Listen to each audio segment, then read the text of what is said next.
Children, good morning. Today our topic is precursors of Indian National Congress and the Indian National Congress. The reform movement, the English education and the growing poverty of the people brought into limelight a new class of Indian. These educated Indians became the political leaders of the national movement in India. This period between 1866 and 1885 saw the coming of a number of political associations. They are regarded as the precursors of Indian National Congress. East India Association, founded by Dadabhai Naoroji in 1866, and the Indian Association, headed by Surendranath Banerjee in 1876, these are the two precursors of Indian National Congress. Indian National Congress. The birth of Indian National Congress was an event of very great significance in the history of India. It was the first All India association of a permanent nature. With it began a new era in the political life of India. Mr. A. O. Hume, a retired civil servant, addressed a circular letter to the graduates of Calcutta University in which he said, whether in the individual or the nation, all vital progress must spring from within.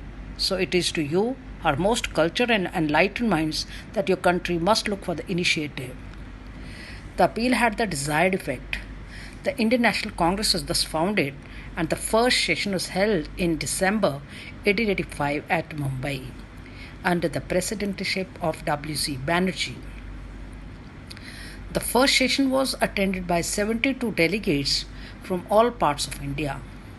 It was attended by such eminent persons as Dadabhai Naoroji, W.C. Banerjee, K.T. Telang, Firoz Shah Mehta, Badruddin Tayyabji, G. Subramaniam Iyer, N. Chandravakar, and Justice Ranade. The immediate objectives of the Congress. W.C. Banerjee, the President of Indian Session of the Congress, cited the principal objective of the Congress as under: to enable national workers from all parts of India to become personally known to each other, to end all racial, religious and provincial differences, and to promote a feeling of brotherhood.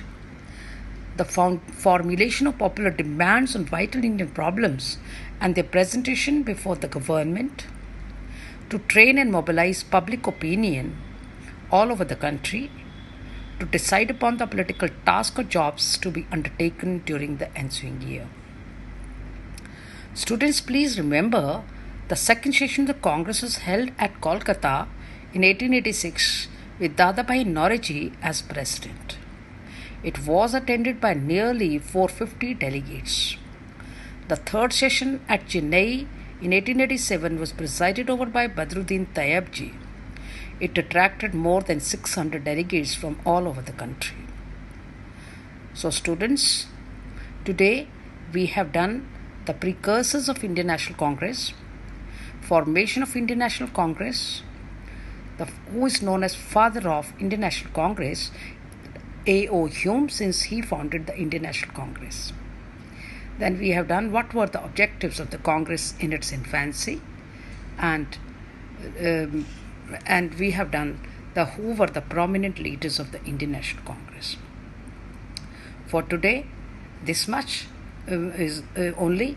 Now, when we will meet next time, we will discuss these points thoroughly, and we will discuss our problems also. Till then, stay safe, stay healthy, and thank you very much.